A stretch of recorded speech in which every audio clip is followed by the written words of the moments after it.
নমস্কার বন্ধুরা, আজকে বানানো হচ্ছে ছানা আর সুজি দিয়ে মিষ্টি। তো প্রথমে সুজিটাকে ভালো করে ভেজে নিতে হবে।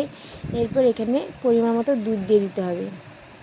এরপর এইভাবে ভালো করে নাড়িয়ে নিতে হবে যতক্ষণ পর্যন্ত না সুজিটা ভালো করে শুকিয়ে যাচ্ছে, ততক্ষণ পর্যন্ত ভালো করে নাড়াতে হবে।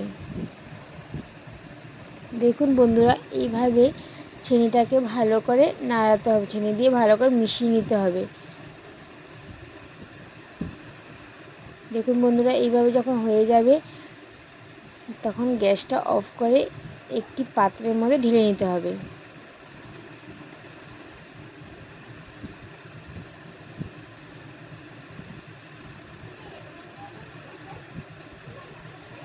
এরপর যখন সুজিটা একটু ঠান্ডা হয়ে আসবে তখন ছানাগুলোকে দিয়ে দিতে হবে। আমি এখানে বাড়িতে ছানা ফাটিয়ে নিয়েছি, দুধ ফাটিয়ে ছানা করে নিয়েছি। আপনারা চাইলে কিনেও নিতে পারেন বা বাড়িতে বানিয়ে নিতে পারেন। ছানা কীভাবে বানাতে যদি চান আপনারা সেই রেসিপিটা বলবেন, আমরা দেখিয়ে দেব।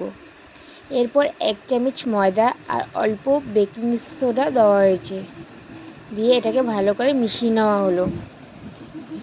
ওদিকে একটি পাত্রের মধ্যে 1 বাটি চিনি আর 2 বাটি জল দিয়ে ওটাকে এলাচ আর দারচিনি দিয়ে ফুটোতে দিয়ে দিলাম শিরার জন্য। এরপর এদিকে ছানাটাকে আর ছানা সুজিটা যে ডো ছিল ওটাকে ভালো করে ব্যাটারটাকে ভালো করে মেখে ছোটো ছোটো করে বলের মতো বানিয়ে নিতে হবে বন্ধুরা। এরপর এটাকে আমরা লম্বা লম্বা করে ল্যাংচা টাইপের শেপ দেব। আপনারা চাইলে গোলও বানাতে পারেন, আপনাদের যেমন ইচ্ছে ওইভাবে শেপ দিতে পারেন। আমি এখানে দেখুন বন্ধুরা লম্বা শেপ দিয়েছি। এই দেখুন বন্ধুরা, এইভাবে লম্বা লম্বা করে নিয়ে নিয়েছি। এখন একটি কড়াইয়ের মধ্যে তেল গরম করে তার মধ্যে ভেজে নেওয়া হলো।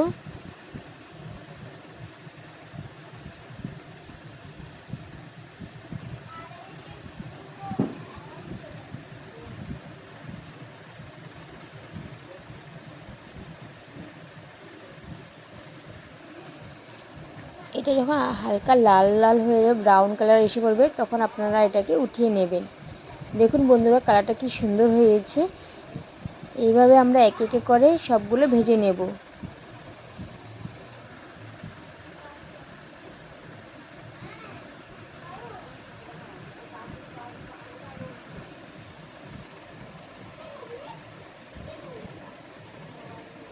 দেখুন বন্ধুরা, আমরা ভেজে নিয়েছি। এরপর চিনির শিরাটা হয়েছিল তার মধ্যে দিয়ে দিয়েছি। দেখুন বন্ধুরা, এখন হয়ে গেছে কি সুন্দর। দেখুন কত সফট হয়েছে, আপনারা চাইলে বাড়িতে বানিয়ে খেতে পারবেন। নমস্কার বন্ধু।